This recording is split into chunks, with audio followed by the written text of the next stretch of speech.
Good evening and welcome. We are glad to have you join us here. It is hard to believe it is the last week of September already. Time flies when you're having fun. Welcome to our council meeting this evening. We are going to get started and we'd like to begin with the Pledge of Allegiance. We'll ask that you please rise. Join us in the pledge.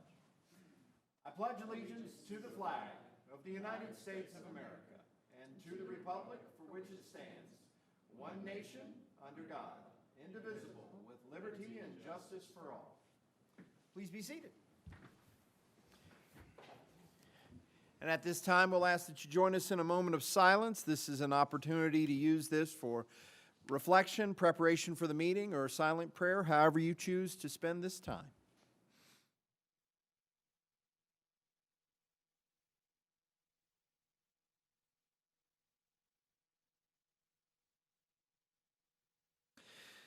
Thank you very much.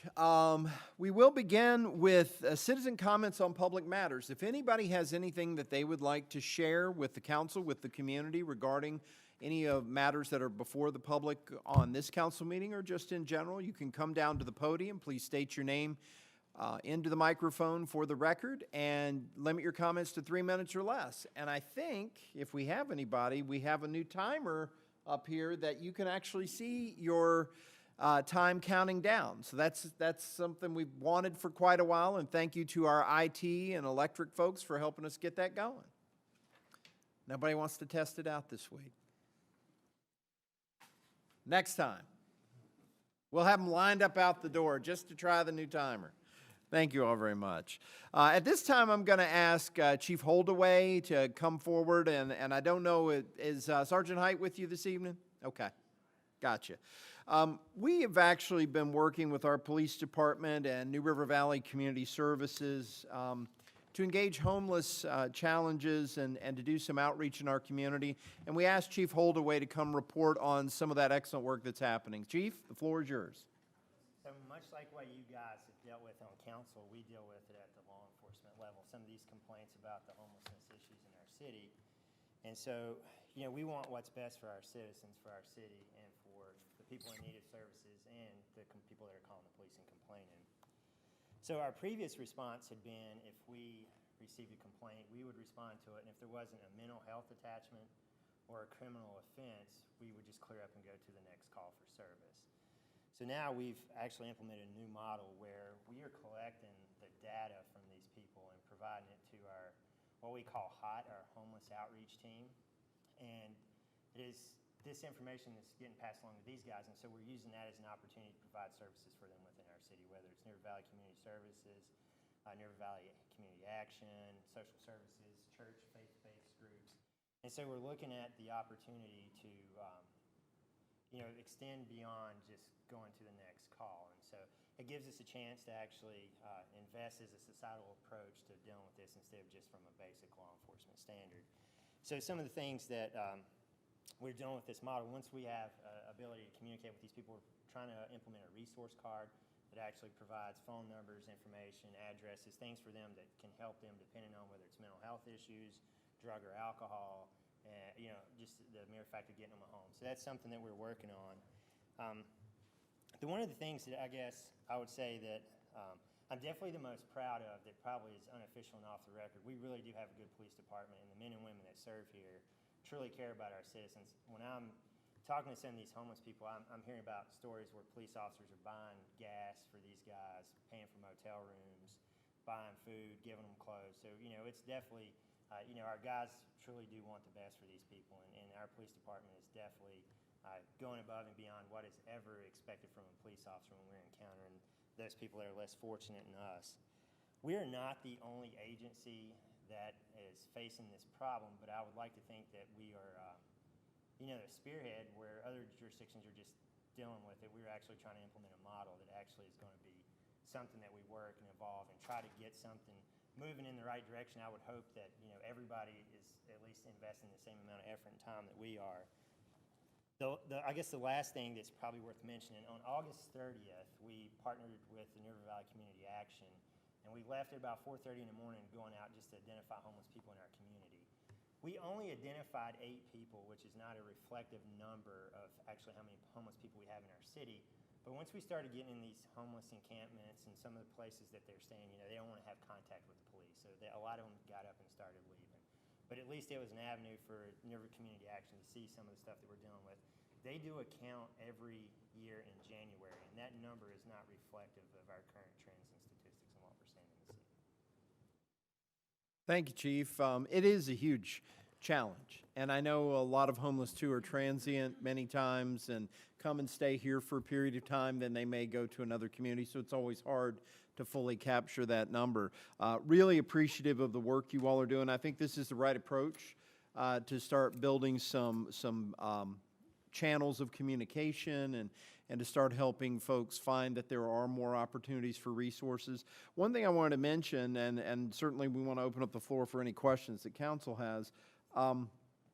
Today, the chief and David and myself and several members of the staff were at New River Valley Community Services right here at 401 West Main Street for the dedication of their new residential crisis and stabilization facility. While that's not per se just about homelessness, a lot of the same problems run into it. People in crisis, people that are struggling, and that kind of program can be a stopgap to help us with some of the issues we face. If we can keep things from getting any worse, maybe we can keep people from having that bad situation and maybe not having any place to stay at all. I was really pleased to see that. I have to say, NRVCS, the state, all of our partners have done a great job making sure that happened, and I think the work you all are doing is a really important piece, and we're really thankful for that. Council members, do you all have any questions? No questions, just more of a thank you for all you guys do. I mean, I think this is a proactive approach. You can't arrest your way out of homelessness, and to take this approach and really try to get to the bottom of answers, I really appreciate it. And I appreciate you sharing the story about your officers. We have some of the best men and women around here, and I appreciate that. And those are the stories that we need to share. I know that they go more above and beyond in a lot of situations. So I appreciate that and all you guys do. I do have a quick question. I know nationally they're saying that the segments that are growing the fastest in regards to homelessness are women with children and veterans. Are you finding that we're a sample of that? Are you seeing children there? Are you able to get resources for the veterans that are specific to what care they might need? So we've had some veterans. Mostly what I can say is that we may not mirror the national model, but what we're seeing is mental health. That's definitely probably the biggest factor. For me, I'm looking at it from a perspective of why is the population different now versus what it's been. There's not a real good answer. I think, when we were doing some of our research and talking to these folks, we're learning that we've got people from Roanoke that are coming here. We've got people from, out on the coast that's coming here. One particular event, we had somebody from West Virginia that, heard about Radford and he came down here. So. But what about Radford would be drawing someone from West Virginia? We don't have the answer. What I can tell you that we have found out is that we are the most northern jurisdiction that the regional jail serves. So once you're done with your incarceration at the regional jail, if you were claiming that you're homeless, the regional jail would bring you to our police department and drop you off. And so I think that might be to some of it. That and could I be think some of we've it. rectified that issue, but really, I don't know. I think some of it is just when we have certain services and programs in our community, it makes it more appealing to others to come here. And then, we have a beautiful river that these encampments are on in the summertime, and so I almost say a perfect storm, but we have a lot of opportunities that most jurisdictions don't have. But are you saying that when someone is exiting the jail system and they say they're homeless, then they're automatically dropped off to us? So what I've been told is that Because if so, then we need other conversations. definitely been taken care of and addressed. When inmates are released from jail and they claim that they don't have a place to go back to, they are trying to get these people to Roanoke City. Right, as close as they can to the border. So they will offer what's called a free ride. And typically what happens is if you're arrested in a locality, they will take you back to that locality. But there's no defining home for these people. And so because of that, we're the northernmost jurisdiction, the closest to Roanoke City, and this is where people were coming from. That's interesting. That's something for us to contemplate. I don't think it'll be an issue, but I will definitely let you guys know if it continues. Appreciate that. Thank you. Anything else? Anybody have anything else? I did see a sign in Christiansburg at a place where a lot of homeless people do hold up their signs and things, and I haven't seen any in a while there because the city, town, whoever's put up a sign that says, please don't solicit here, we can help, and it has an address and a phone number of, some resource there. I'm not sure if putting signs in areas where they are would help them. They may not have a phone or be able to call. Obviously, they're walking. But I'd never seen anything like that before. It was a new thing that I had seen. Well, it's funny that you bring that up because that's actually something I want us to consider. Yeah. We've had some folks at the bridge and a couple other places in town, and it's real dangerous. Some folks that are potentially taking their life and their health into their own hands. I think that is important to say. There are resources available. Here are numbers. Here are things you can do. And the other piece that we have that can be helpful, there's a bus that goes right there that ends up right down here at Community Services, that goes by DSS, that is available to a lot of the places where folks might need to go to get additional resources. But yeah, I don't know. A lot of communities are faced with that, and you're seeing that more and more often to try to discourage the participation in panhandling, but also for the safety of everybody who's involved. The folks driving by, the people who might encounter folks that may be struggling with their mental health or with other challenges, and go from there. But I do think I'm just really super impressed too with the police department for taking this approach. And I thought it was important too for us to talk about it and to let other people know that this is the avenue that we're looking at for this. Because you're right, you can't just arrest folks and try to make this better. To your point, Chief, I think you're exactly right. Radford is viewed as a place with resources. I actually encountered a homeless young man last year who had come down on the bus from Roanoke. And he thought, well, these are college towns. They must have resources. They must have wealth. He actually was in Blacksburg, ended up in Radford. We are a city, and we provide resources that some localities around us don't provide. And that river is one of those resources, too, that folks in the summertime see. It's not so bad to camp on the river, maybe fish, maybe have some opportunity there. And so it is a big challenge. I think it's also a safe place. That's the other thing. A lot of communities where folks tend to struggle with their housing security, there are high violent crime rates. And that can be a real deterrent for folks being out on the street. And I think we see some of that too. But yeah, the Roanoke to Radford challenge is a big one because from a shelter perspective, we do have the Women's Resource Center, to your point. We have some other things that help women and children. For men, pretty much, unless you're in Roanoke, there's the To Our House shelter that's open during cold weather months, November through March-ish, depending on the winter season. That's about it. And it makes it really tough. And because it's not just as simple as someone needs a bed for the night or a place to stay, there are medical and mental health issues, all kinds of challenges. And so back to the point. Thank you. And if We're I could appreciative. comment on the sign, I'm definitely in favor of the sign, but I think there's value to our resource cards. Absolutely. There's only so much information that you can get on a sign, but we No, have so you're much right. more opportunity. And, we've dealt with it with other issues. Phone numbers change, email addresses change, locations change, and a card is very easy to print up. Yep. I I agree. agree. That you probably saw the same gentleman right in front of Yep. the stoplight, but I also saw cars that were slamming on their brakes because that's not a typical thing that you see right there. And then the same day, I saw that sign and I thought, Yeah. But you're absolutely right. That information does change. And I don't know if you could get an interchangeable something on the sign. You may not want to put a sign right there in that busy intersection, but the research that you're doing will definitely help the community figure out a way that'll work for everybody. Getting So people thank help. you. And I do think this sign should at least help us mitigate some of the more dangerous intersections. That one is And definitely not one because that you I want. think that it's not going to guilt you as much if they're standing there and there's a sign saying you can seek help. I don't think it's going to be a solution to our overall issue, but I think it could be invaluable to making sure those busy thoroughfares are kept Absolutely. free of that. Chief, thank you so much. Thank you, guys. Appreciate you.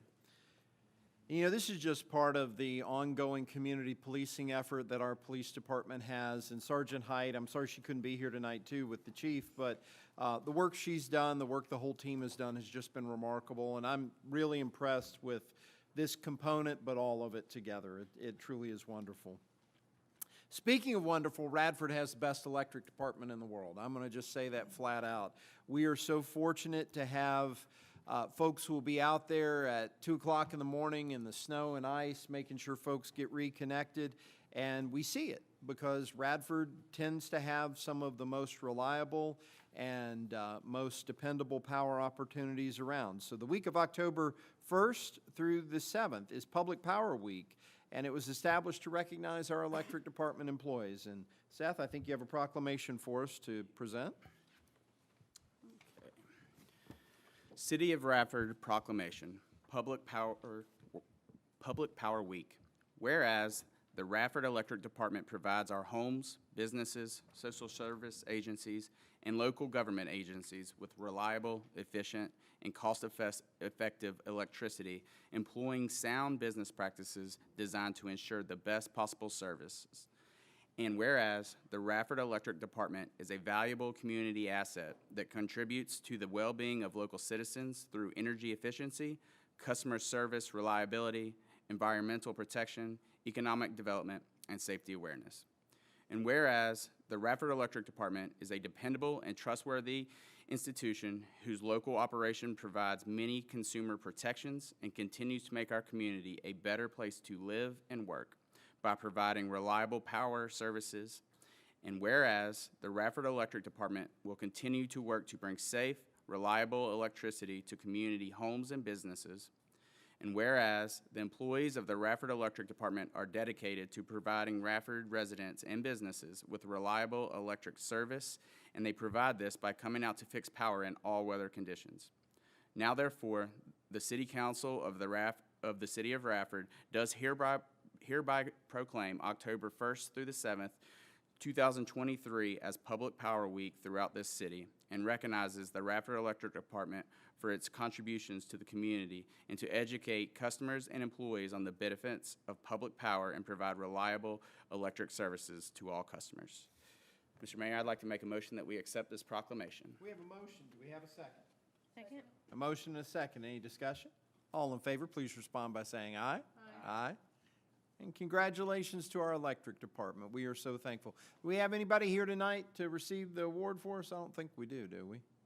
But you know what? We're going to go by their offices, make sure they get it. Tim Logwood and his staff, again, some of the most incredible folks working out there in power, making sure we're hooked up and safe. We appreciate it. This is also coming up on Fire Prevention Week, October 8th through the 14th, and that's so important for folks to keep in mind because it's not just about fighting the fires, it's about doing the things that keep people safe ahead of time, and that includes smoke detectors, carbon monoxide alarms, and all kinds of fire safety at home. So, Bobby, I believe you have a proclamation for us to share this evening. Yes. City of Radford Proclamation Fire Prevention Week. Whereas the City of Radford is committed to ensuring the safety and security of all living in and visiting our city, and whereas fire is a serious public safety concern both locally and nationally, and homes are the locations where people are at greatest risk from fire, and whereas home fires killed more than 2,800 people in the United States in 2021, according to the National Fire Protection Association, NFPA, and fire departments in the United States responded to 338,000 home fires. And whereas cooking is the leading cause of home fires in the United States, and fire departments responded to more than 166,400 annually between 2016 and 2020. And whereas two of every 5 home fires start in the kitchen, with 31% of these fires resulting from unattended cooking. And whereas more than half of the reported non-fatal home cooking fire injuries occurred when the victims tried to fight the fire themselves.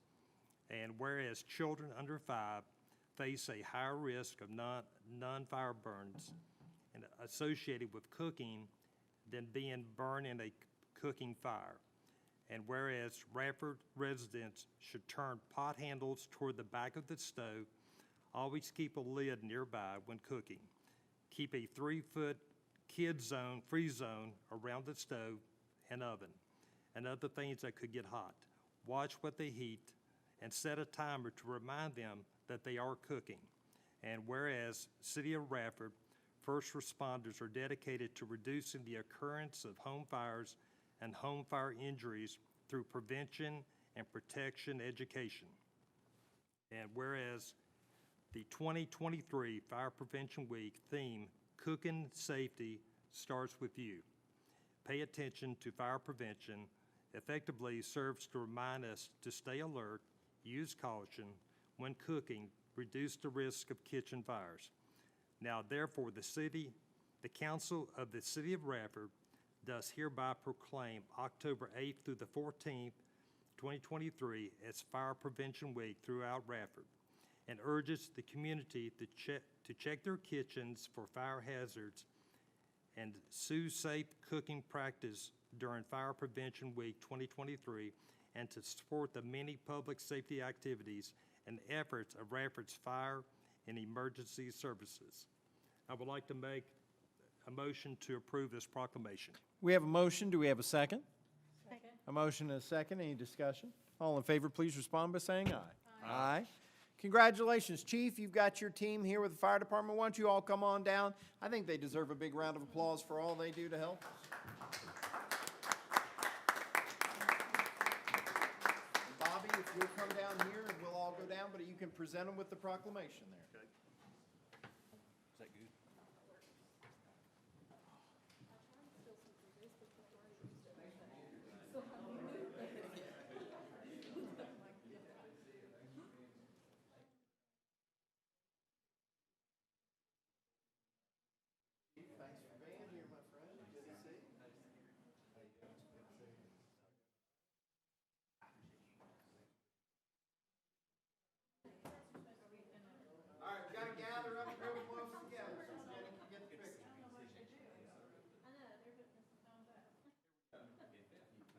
Oh, we want a picture.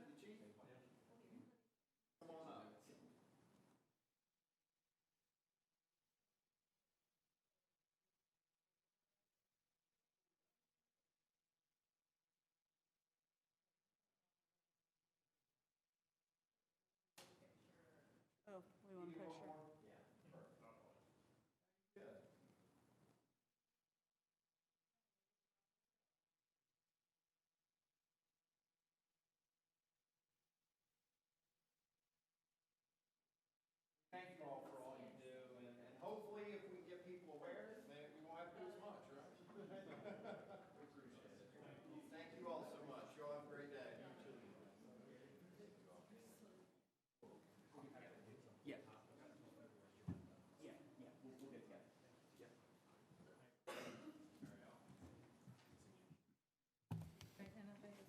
Well, we got a little out of whack, so I'm afraid this stuff is a little bit.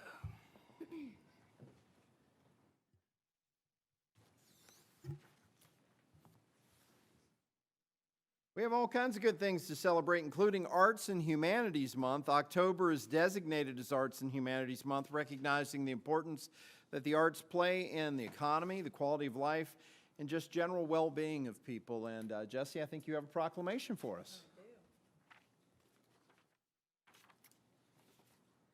National Arts and Humanities Month. Whereas the arts and humanities are the embodiment of all things beautiful and entertaining in the world, the enduring record of human achievement, and whereas the arts and humanities enhance every aspect of life in the city of Radford, improving our economy, enriching our civic life, driving tourism, and exerting a profound positive influence on the education of our children. And whereas arts education research shows that the arts help to foster discipline, creativity, imagination, self-expression, and problem-solving skills, while also helping to develop a heightened appreciation of beauty and cross-cultural understanding. And whereas we use the humanities, history, literature, philosophy, to explore what it means to be human, and whereas The arts and humanities play a unique and intrinsically valuable role in the lives of our families, our communities, and our state.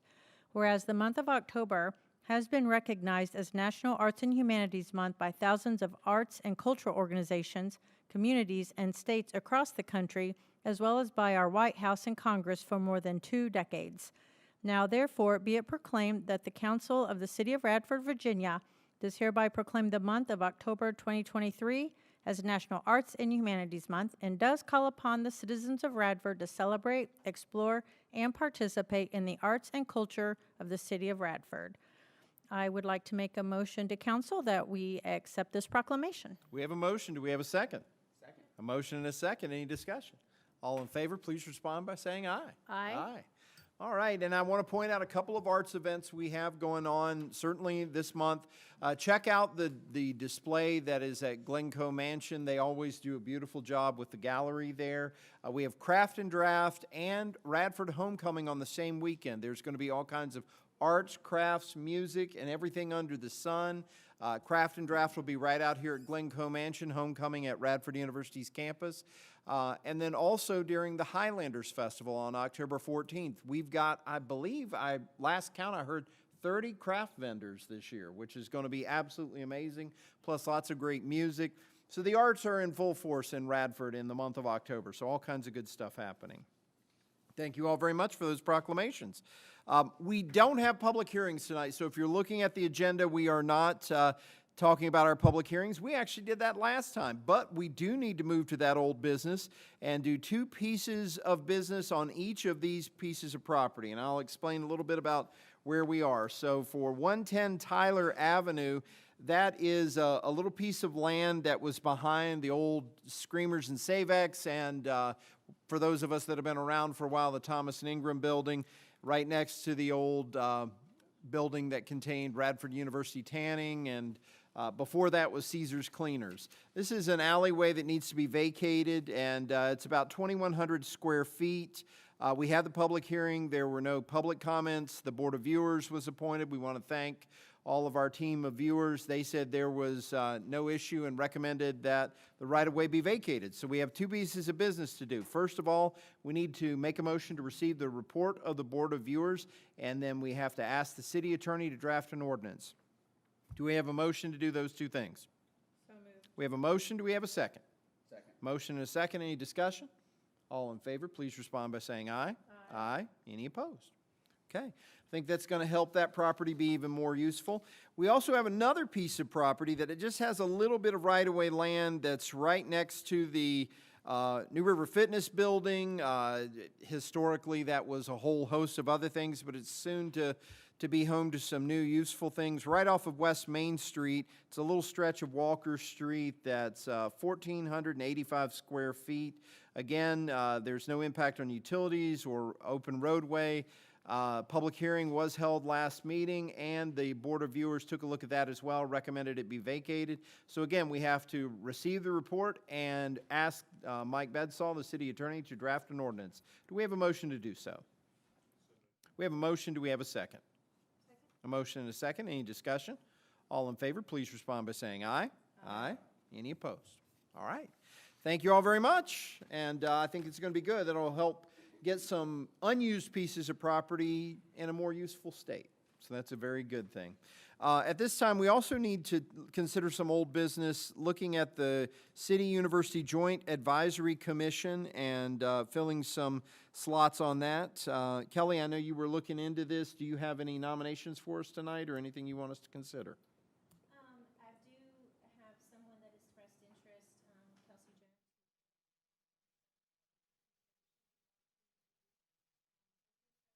I think that's a really good fit.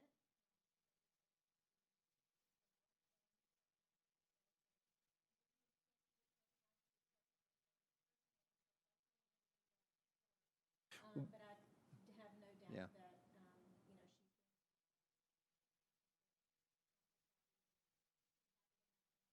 Sure. Well, let's table that to the next meeting then, if that sounds okay. How many other openings?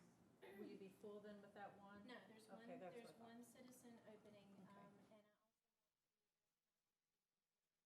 whether we are going to, how you guys feel, I guess, allowing people city be represented.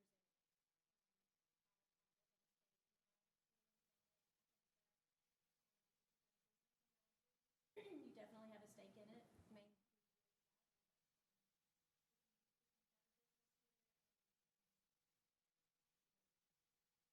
effort into it, but you live. I would be fine with that. I do think the citizen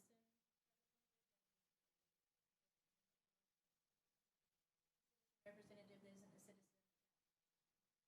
We've had this debate before and talked about this because we've had a lot of folks who've offered to do things for us and don't live in Radford. And I think by statute, if it's his citizen, they're supposed to live here. So that's the challenge. But I just, I know at one point, I think at one point it was voted on Yeah. prior discussion. Yeah, I'm fine with us waiting to see if we have someone who actually lives here to participate as the citizen rep, yes, if I that's what haven't you're had anybody asking. come forward, but I've put it out, and obviously if there's anybody that would like to reach out to me, please let us know. We'd be happy to have you. Last week, I got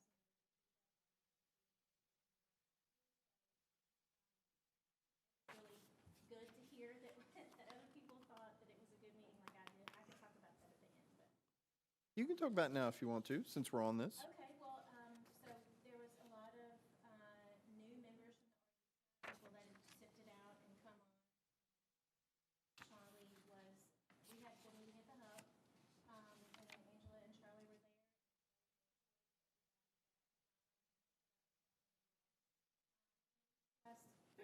Ongoing project to make sure that the RU calendar and the Radford calendar are easily accessible for everybody, that we're not overlapping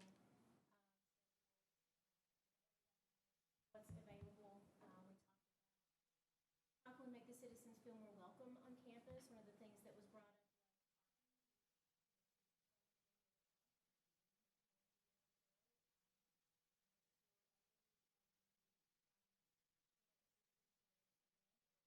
close parking, something like that.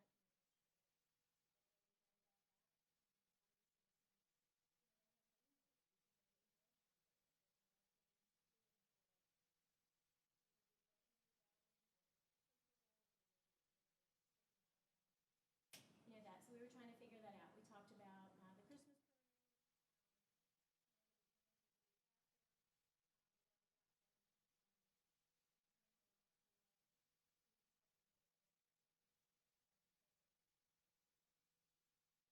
But I did reach out to Robert Lenenberg on that, and he said the athletes would be happy to come on down, so that's good. I would love to have the president on float. I would love to Yeah. have, you know, some of the athletes on float and get them involved. They used to in the past, and then it kind of fizzled out.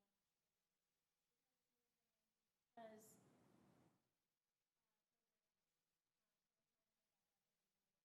talked about how, you know, as far as the calendar goes, how we get information.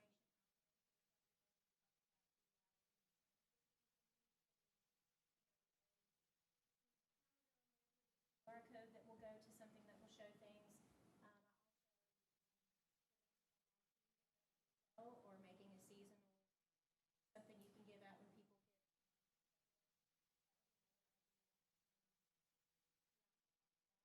Having the meeting in different locations.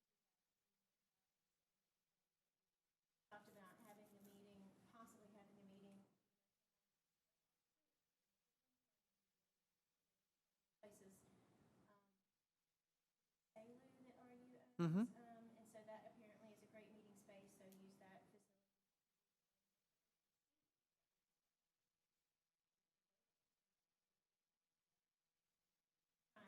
Sounds good. Yeah. And so- bowling. I used to take my boys bowling. Yes, go bowling, go, they have. You can have a bowling meeting. Barbie, yeah, they have a meeting, have unbelievable barbecue, they have brunch there, they have all kinds of things. Just like the city has all kinds of things. We all. Sounds good. Thank you so much. We will reconsider all that in October. We will put a call out. If you're a citizen in the city of Radford, you live here in the city and you would like to participate with the City University Joint Commission, please get in touch with Jenny Webb to let her know that you want to participate and to get us some information, or you can contact any of the members of council or Kelly as the commission co-chair. So let's move on to new business. So each year, Radford receives community development block grant funds. And as part of that, the Virginia Department of Housing and Urban Development requires that we create a consolidated annual performance and evaluation report known as the CAPER.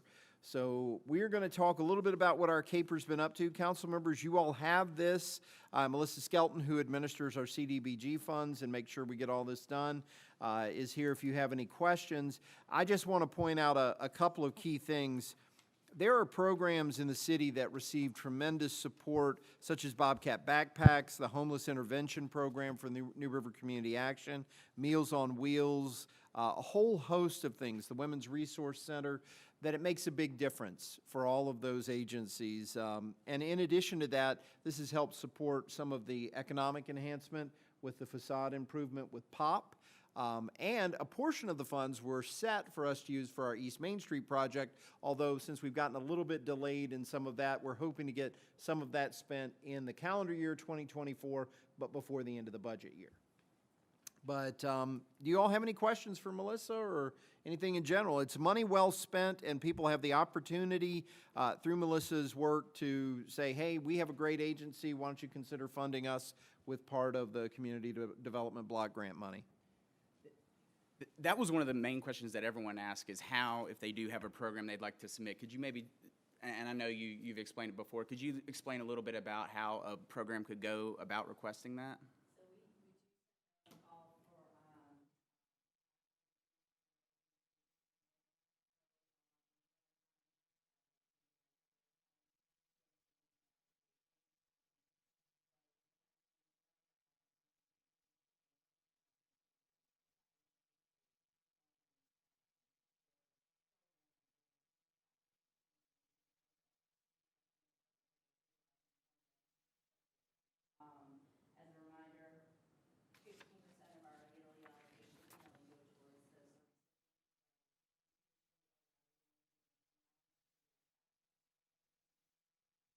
So what we'll do maybe in January, February, when you get ready to open up your process again, let us know, and we'll put it on the calendar, and we'll talk about it at a council meeting.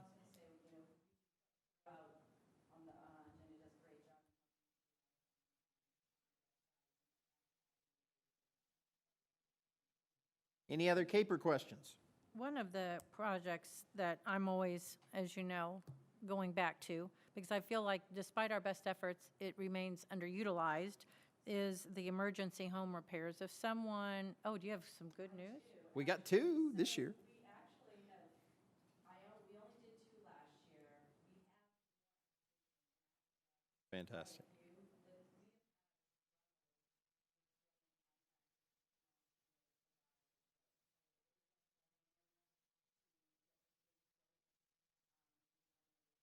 Sure.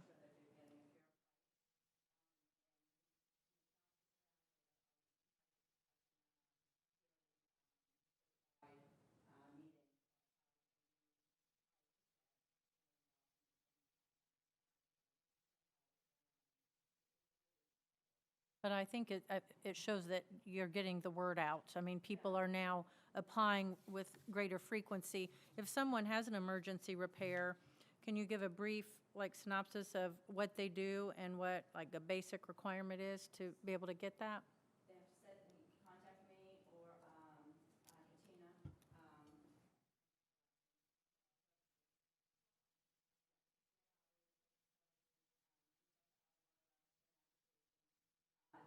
It's all income-based and make sure that the need, we understand. Provides 3 quotes.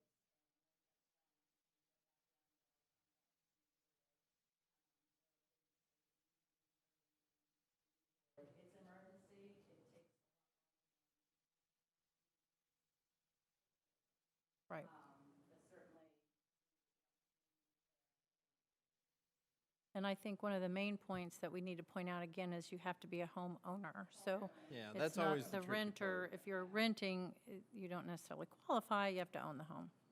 And then that income restriction would go to the homeowner rather than the renter, correct, to get that repaired?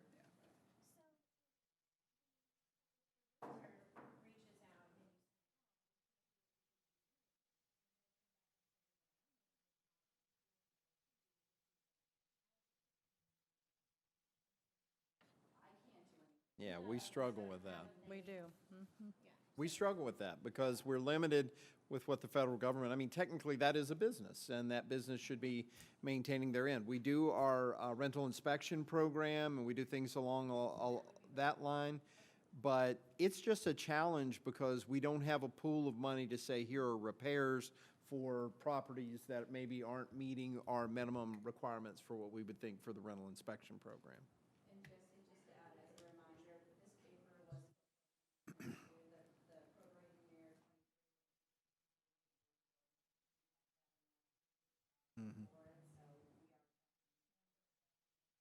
You knew I was going to ask about that. Well, and that's a good one to keep asking about because it raises awareness. That's a positive.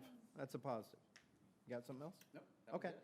Now, this is such a great piece, and again, CDBG money makes such a difference in our community. This is money that comes from the federal government through HUD, through the Virginia Department of Housing and Urban Development, and we heavily utilize it to make life better in Radford, for the citizens, to make this community a stronger place and to keep moving us forward. So thank you, Melissa. We're always appreciative of all your work with all this. We do need to consider our ordinance 1793, which is taking an amendment on the U.S. Cellular Tower Agreement. We have a guy-wired communications tower, which is just above Wildwood Park. If you're looking as you come across the bridge, you look up there, you see those towers. The one that still has the guy wires is the one we're talking about. And U.S. Cellular has agreed to replace the 60-year-old tower with a monopole, which is like the other tower that's up there, correct, David? We have one that's a monopole. Has a smaller footprint, it's a little bit different, and then the tower will be turned over to the city once it's installed and ready to go. We approved the agreement in September 2022 with Ordinance 1770. We made some changes in the term of the lease. Just generally, 1,800 square feet, 5-year terms with renewals that include 10% escalations over a 40-year term, the initial lease rate of $1,573 a month, an easement and liability insurance. Then the tower transfers immediately to the city following completion, and the lease is abated for 14 and a half years to account for the $299,362 investment. So I think it sounds like a pretty good plan. David, do you have anything else to add in there? Just one comment, and I'll turn to Mike, but this does sound like deja vu. As y'all recall, when this was approved Last year. When this was approved last year, you gave Mike and I authority to move forward with the lease agreement. When we got into it, things were a little different now than they were 40 years ago when the lease was done, and it was just a little beyond. We thought we'd bring it back to you all because the ownership is slightly different in that we will own it immediately, but there will be like rents on everybody that's there, but the rents have been moved out until the abatement period, which is 14.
Thank you for catching that, and it does make sense because we want to continue to ensure that we provide services not just for one company, but, and that way we also don't have 15 towers up necessarily. Do you have something you wanted to ask? Yeah, so for a point of clarification, the abatement is only for US Cellular. We'll still be collecting on the other 3 leases from other Right. providers. Yeah. Is that correct? Yeah.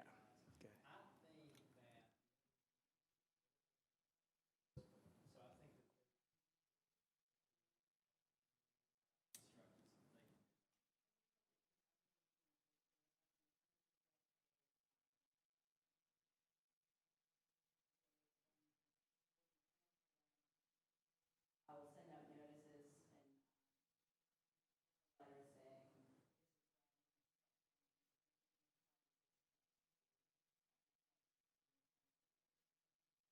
The problem with the other three running into the same problem everybody else was. Power would not support Right. their equipment upgrades, so they're going to come out better off, including us for our equipment that's on there, because we're going to get a brand new modern tower that's going to last for a long, long time. Right. Well, and the nice part is this is upgraded internet equipment, cellular equipment for the city. So citizens in the city should see improved service as equipment is upgraded. So that's a real positive. So if this could, they should be finally moving forward. They did have some votes that changed hands. That's part of the reason this is. That's fine. Delayed for so long. It's been ongoing.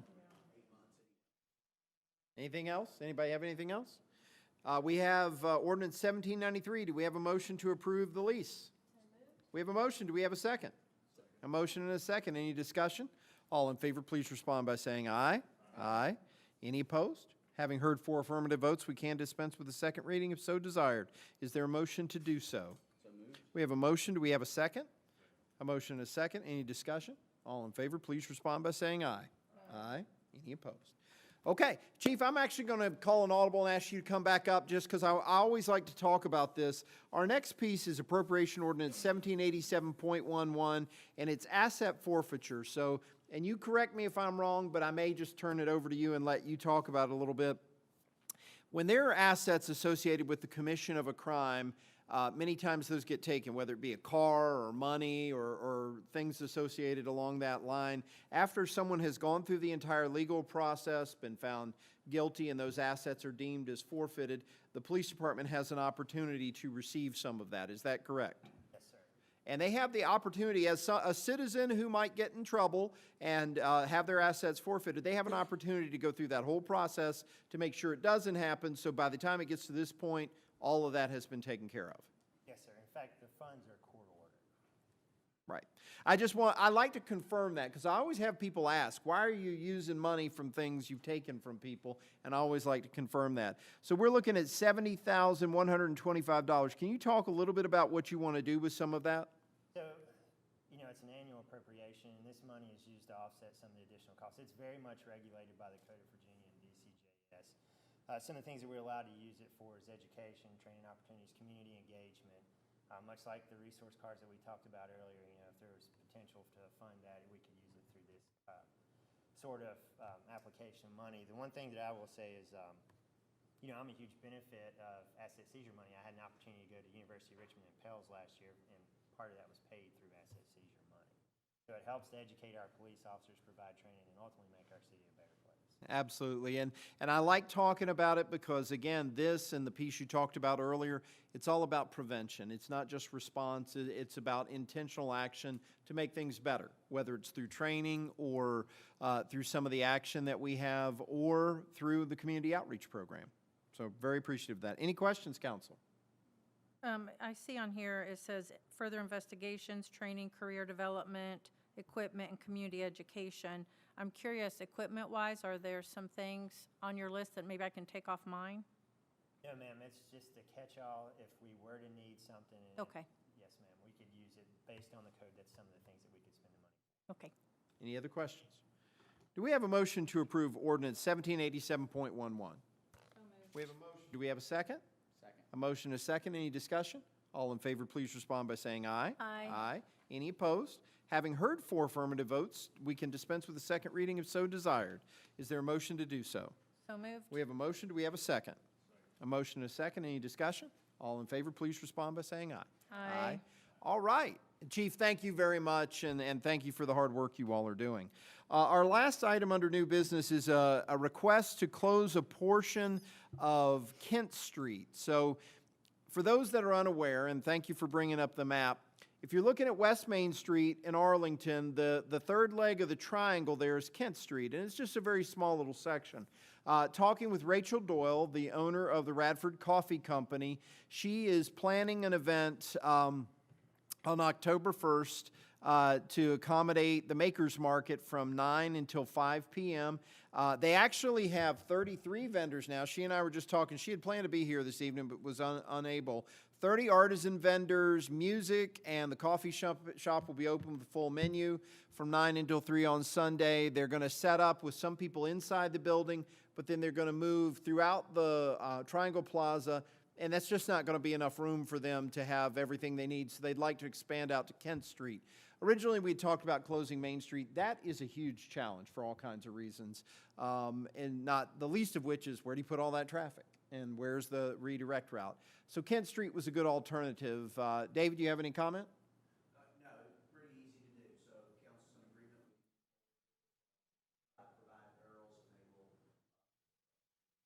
See, I'm perfectly fine with this, but moving forward, and I know I talked to Chief about this, when we were at the Blue Ridge event, and, you know, Main Street traffic was still going. In the event that we do something on the opposite side of the road, how hard would it be to reroute from Arlington to Kent back to Main and then leave that portion there? I mean, depending on where the event was, would that be a huge issue? I mean, we had officers there that could kind of stop traffic, Yeah. but it was a little wonky because, you know, you had people coming back and forth, traffic moving. I just didn't know if that, you know, for a future event, if that would be an issue. it's a little tricky making that hard. It's actually more than a 90-degree turn to go back down Kent and then turning out there. I mean, I don't disagree with you. It's nice to be able to do things. I think the other piece to consider is Kent Street kind of extends there next to the building where the coffee company and Kibbles on Main are, all the way down to NRVCS, and then there's an alleyway behind. I think using some of those spaces makes a lot of sense too, because that West Main traffic can be particularly tricky, and we're repaving West Main right now, so you see some of the challenge anytime we disrupt that. Am I off on that, or is that kind of an accurate assessment of it? I think it's a good point that on the offside of Kibbles and Main, that would lend itself to an opportunity. With NRVCS, are they pretty open to letting us use that space? They have been. I think it depends on when they have an event or programming. You know, that's always the big challenge. So I don't think it's a given. They've been wonderful partners to do all kinds of things, but if they have funding for a program, that's their lot to use for it. Now, the street would be a separate deal from that because they have access off Main Street for the lot. But the other piece is the folks, I believe there's been some change in ownership for the property that's behind all of these buildings. So that might provide some opportunity for us to look at that. There's an alleyway, small, unimproved area. Well, it's improved, I guess. It's paved, but I don't know that it's improved really. But Well, that's I was something to think thinking about. too, oh, sorry, go ahead.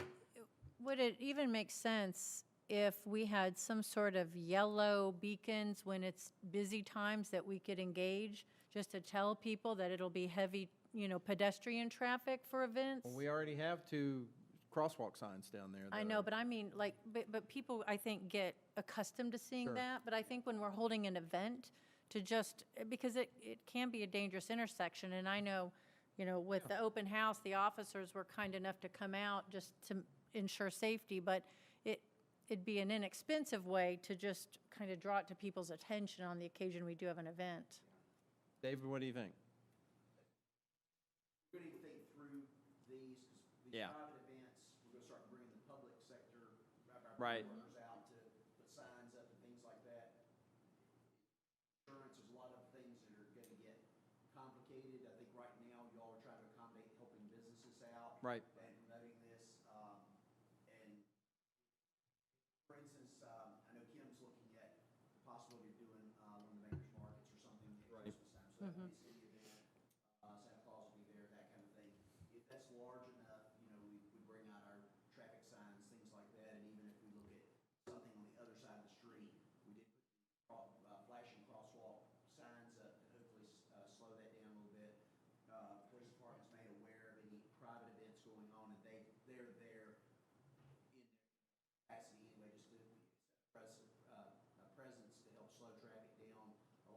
it's something we need to look at as events grow. While that's getting more congested, traffic is not, if you waited at that crosswalk, even with the Lincoln light. Yeah. It can move pretty quickly through there. And the same thing on East Main.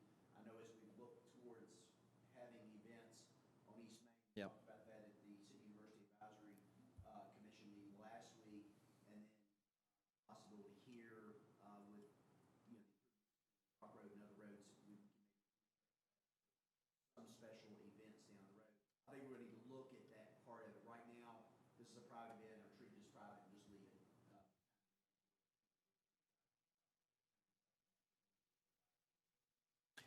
I'm tickled people want to use the space, and this is a good problem to have for us to try to figure out how do we make use of this when people are really engaging and wanting to do more things. That's a good thing.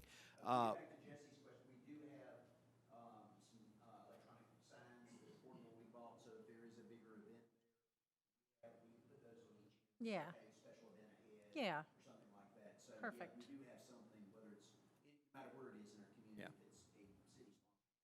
perfect. All right, go ahead. I was just gonna say, when we find our buried treasure in the sinkholes, I wouldn't mind seeing this expanded, and unless Kent Street is a very utilized Broaden our street, park. broaden the park and make it a big triangle park. I don't disagree. That'd be and put a great. little walk, I mean, not change any of the stuff, you know, in between, but just make a, you know, extend it over. Yeah, I think you're right. You Or know, bigger at some events. point, it's worth talking about. That's been so successful as a space, it does make sense to look at it as a little bit bigger, so you could do more. Yeah, Yeah, I'll get my metal detector out and start see if you can combing find those the city pennies. for the I buried agree. treasure. I'll I be free agree. that day. Just need to have that space. It's great. You can easily go around it, and it does provide this extra Yeah, vendors or something. So, yeah. you know, it's gonna make the market a whole lot bigger, and so you can place. Triangle area is, the plaza is very nice looking. It's well used. Yep. Well used. I do want to say one more thing. I'll be out of town, and I'm going to try to get back to this event on Sunday, but if anybody is there that is willing to make things for the Santa store that I host for McCarg, jewelry, anything like that at a discount, I would love to hear from you, because we are always looking for cool gifts, and I would love to have some local things to sell there, so give me a shout. Okay. All right, we do have a little bit of business to do. If there are no other questions, do we have a motion that we approve the special event and the related uses of the Triangle Plaza and Kent Street? So moved. We have a motion. Do we have a second? Second? Motion and a second. Any discussion? All in favor, please respond by saying aye. Aye. Any opposed? All right. Outstanding. It's going to be a fun time. David, what do you have for us tonight? Actually, I don't have anything tonight. That sounds good. All right, Kelly, you have anything else? I know you talked a little bit about Joint Commission. Did you have anything else you wanted to share? I don't think I have anything else. I think I'm really excited about Joint Commission.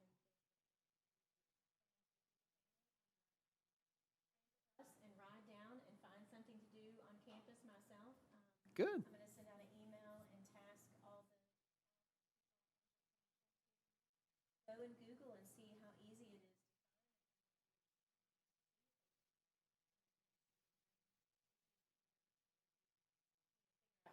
What's going on.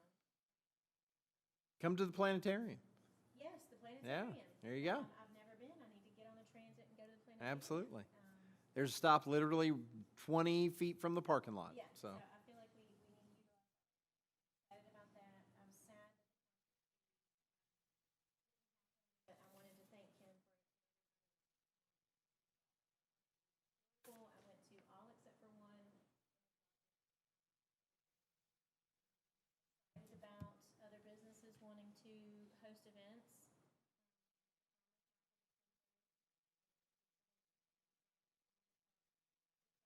Adding new things to.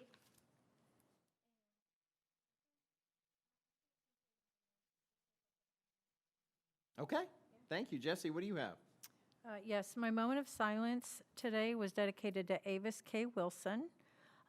So far, since we last met, I had a CPMT meeting. We had a Crackers Neck meeting, and I will let Seth kind of go over that. But I do have a tour this week with the sheriff on the property, so I'm looking forward to that. I told you guys I would get back with you on the state electric donation for the American Legion. It has been delivered. So there's quite a few boxes from State Electric. I have not been able to receive the exact denomination of that gift, but I'll certainly let you know they're going to provide it. And we are only missing one light fixture. So, and then Dink Morris said he would do the work for us. So we are moving along. We are moving along. I do have a meeting with Delegate Ballard in regards to the voucher issue I've been discussing. I will let you know how that goes. Quickly get out your calendars. The Heritage Foundation met, and these are some things they want me to make sure that everyone is aware of. Well, first of all, this is kind of important because we've already made signs up and we're not changing them. The Mary Draper Ingalls Festival will be the last weekend in September because our signs say so. And we're going to keep September, not July? No, September. They said we're going to do it the last weekend of September is what they're saying. I don't know, I'll double check, but that's the last I heard from the meeting. Please do double check. I will. Because I'll double check. The date that's designated by the state is the last weekend in July. I'll double check then. Yeah. I'll double Okay. check. So here are some dates. So right now, the art gallery exhibit and reception themed watercolor reflections by our senior art group from the Radford Rec Center is on display through October 29th. There'll be a book signing for Seth and Secret of the Butterfly on September 9th. I had mentioned we're having a panel discussion on slavery in Appalachia, and I think all of the seats now have been reserved and utilized, so I don't think we have any more openings for that. October 14th, Can you there's give a that haunted date on house. the panel again? What day is the panel? Let's see, that is Is it the 5th? the 6th. The 6th? From 2 Okay. to 4. And then there is a haunted house event that I think we're going to be a part of that will be on October 14th. That should be fun. Of course, we had Craft and Draft October 21st. In November, we are going to do a silver anniversary exhibit. I'll let you know a little bit more about that. The November to January art show exhibit, the theme is going to be Winter in the Valley. Small Business Saturday is November 25th. Now into December, they're busy. I'm very proud of them. We said up their activities, and they have upped their activities. Glencoe 25th anniversary is December 2nd. There's more planning to be done on that. That is also the Farmers Market Holiday Market, and December 9th is the Handcrafted Holiday Pop-Up Market. And they're also having a holiday open house. Outstanding. So a few things, and I'll double check on the other. Yeah, double check I on that will. date. I'll double check. And can you go back to October 14th? Will you tell everybody the location for the haunted house? Well, Ghost stories? it should be, on the 14th, they're trying to, I know that there's Ingalls Castle. Yeah. And I know that they're looking at participating potentially as well. Okay. So there's some Yeah, I discussion. just wanted to make sure that was the same one that's out there, Yes. because that's pretty cool. If you all haven't been to Ingalls Castle for one of these haunted events, it's pretty awesome. Yeah. So, They're also looking at a couple grant opportunities. We've been trying to figure out how to make the building wheelchair accessible for some time. That's a huge investment, as you can imagine, and with it being a historical building, there are some limitations. But there's one grant in particular that might be able to suit those needs, hopefully. So they are applying. They're busy on the grant writing. awesome. Good? Yeah, that's it. Other than, I wanted to follow up, I had mentioned some concern about the traffic by the school, and we were going to do some further evaluating on that. Where are we at with that? They've been watching the crosswalk regularly and PD's been out there. I'll tell you, I go right by there every morning, and PD's been out there. Right, so we have provided police presence up there at the crosswalk, even with the adjustment with the schedule on Thursdays. We have, unless there's some rare occasion where there's some emergency call where we've got a lot of guys tied up, we've directed traffic up there since the council Yep. member you guys requested it. So it's, Yep. okay, good. And that seems to be resolving our issues and any safety Right, I think there concerns? was the initial push when school first began, but once things kind of got ironed out, I don't think there's the sheer amount of volume of foot traffic going to the school, but we're still up there. Okay, perfect. flashing lights, crosswalks and all that, so everything, they check all the signage and everything was. Okay, perfect. I just wanted to follow up on that. Thank you so Yes, ma'am. much. You good? Yeah, I'm good. Seth, what do you have? Yeah, I'll kind of follow up on, like Jesse mentioned, we did have our first meeting for the Crackers Neck property, and it was a good meeting. You know, there was a lot of different people coming at it from a lot of different perspectives, and we learned some things and some things that might work, might not work. You know, one of the things that we've looked at as a shooting range, training opportunities for the fire department, a big push for outdoor recreation uses. One of the challenges is, you know, people have looked at this property throughout the years many, many times, but one of the challenges is while we own it, it is in Montgomery County, so we do have to adhere to their zoning. It would be an issue if we collected money on the property that Montgomery County would go to that tax base, but one of the good points that we kind of looked into was if the site was actually on, so say it was a, I guess you could call it like a satellite site where if you were to buy a ticket to go and there was a RV park or whatever on the property, if it was purchased inside the city, we could get that revenue and then they could go to the actual property and that's where the actual entertainment would be. So there's kind of ways that we could do that, how that would look. That's something that we're looking at. You know, one of the things, and I appreciate the chief's honesty, is apparently right now they have a good kind of arrangement with your training for a shooting range. So, you know, while there might be some possibilities for that down the road or with the private sector too, if something's not broke, we don't want to force it and make it, you know, something that's not, because it seems that you guys are getting what you need, but it's still something that to look at and consider. And I think we kind of really, and Jesse, you can speak on it as well. I think outdoor recreation kind of turned into the focus of how do we utilize this property the best. It is an asset that people have tried to use for many, many years, and we haven't. We're limited in where we can go. So the conversation continues. We had a good first meeting. We are, as Jesse said, we're going with Sheriff Armentrout on Wednesday to actually view the property. I haven't seen it since I was a little kid. Tracy Howard and his son, we went and we played paintball on it. So hey, there's another opportunity there. So, but yeah, so the opportunities are there. It's just getting them out there. Paul Palante was at our meeting. He's big into the outdoor rec. He seemed to show some interest and some possibilities. So, you know, all things are on the table. But it was a good meeting, and we're gonna see what we can turn up.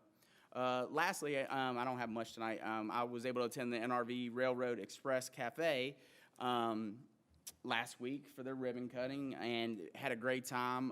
The one thing that they have requested is a handicap spot. If we could look into maybe getting that in front of their store. They said We're gonna be looking at all the parking spaces as part of East Main. Okay. Both loading zones and ADA accessible. The one for them is just a little further not being used. Okay, yeah, I think he had said that maybe the closest was by the movie theater, and he has some customers that are handicapped, and just something he'd like us to look at. So I told him that I would pass that along. But yeah, I got their grilled cheese with bacon, highly recommended. So wish them all the success. That's all I got. I Thanks, wanted Seth. to add about Crackers Neck real quick, too. One of the other things we were looking at is, could it be a training place for the fire and rescue? And with the chief present, we were able to pretty much rule that out, too.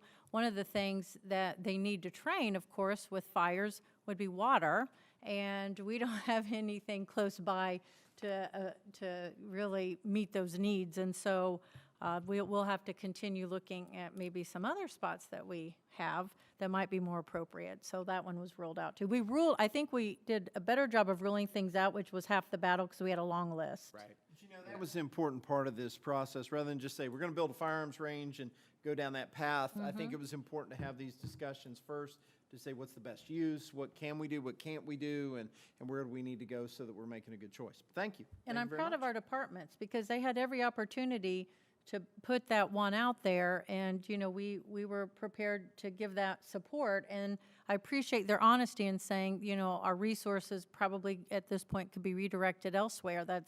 I really appreciate that from them, so Absolutely. thank you for your honesty. Bobby, what do you have?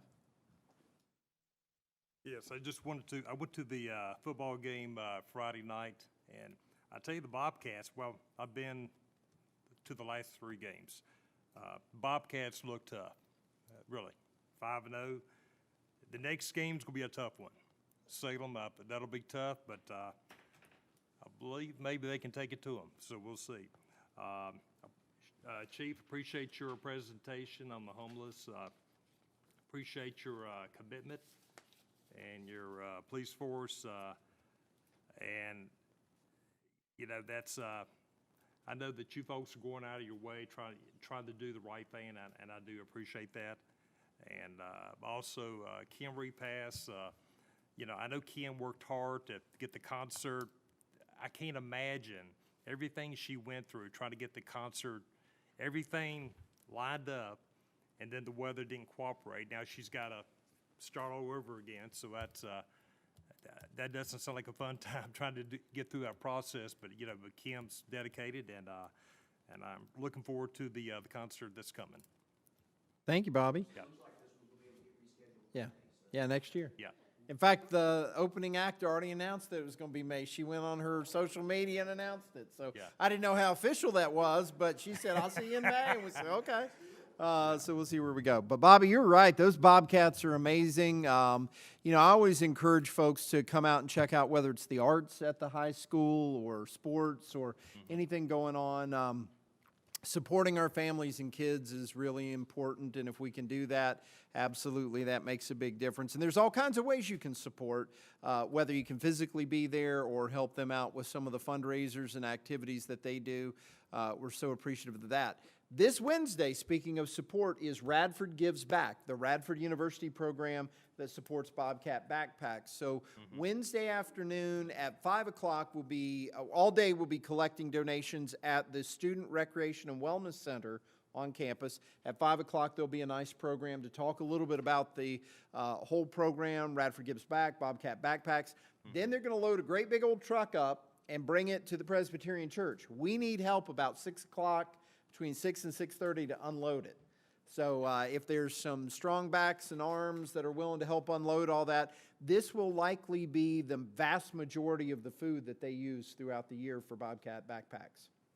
And the impact on our families and on our students is tremendous. So this is a really wonderful piece. It's been going on for a number of years at Radford University as a nice partnership, and so we're so thankful for that. A couple of key things, as we were saying, October's coming up. There's great things. October 6th is homecoming at Radford High School. That's the Salem game, I believe, because I think they're out of town this weekend in Floyd, and then they're back for homecoming. That's going to be big time, and that should be great for the city. I think we'll probably have a homecoming parade. I haven't heard anything about that, but Friday before, so yeah, we'll have information on that as soon as we get it. It's a great time to be watching those Bobcats because they're doing amazing things. It really is cool. The next weekend is the Highlanders Festival.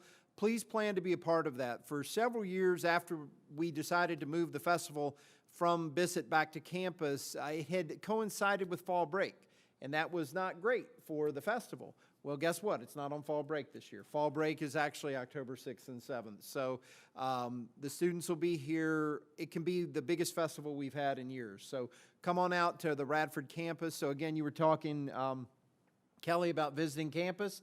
Highlanders Festival is a great day to do it. And you can come see cows and athletes and music and kilts and all that good stuff. So cows. We have Highland cows as part of it. Yeah, and sheepdogs, all that good stuff. Come see the cows. But it's a really neat, diverse program. And the thing I've always liked best about it is a Radford Highlanders Festival. So while it has all the Scottish elements and vendors, there's a lot of our personality as a community, both city and university, that's in it. And I think that's really a neat part. So plan on the 14th. The next weekend is homecoming at Radford University, so there'll be a lot of folks in town for that as well. And it is also Craft and Draft. During homecoming, there is going to be a concert on campus, so if you can come out part of the day to that, that'll be great. You can hear some good music. I believe it is the Voltage Brothers, but I can't remember right now for the specific person. But also Craft and Draft. This looks like the biggest Craft and Draft we've ever had, right out here on Glencoe Lawn, and that should be an amazing event, just a whole lot of fun. So October is stacked.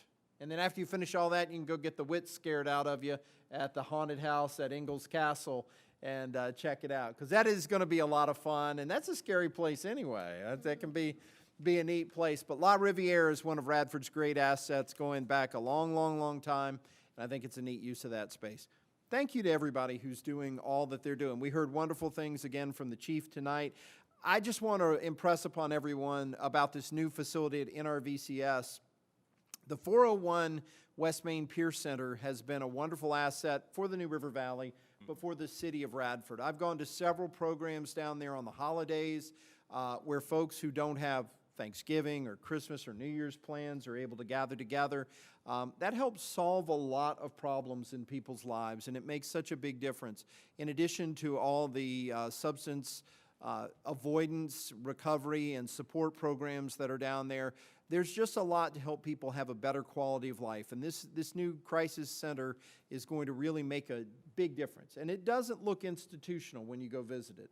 It feels very homey and very warm, should help people to get through a difficult patch in their life and maybe not go down the path of ending up where they don't have a place to live or they're struggling, you know, with so many challenges in their health and mental health. But I'm so appreciative of that as well.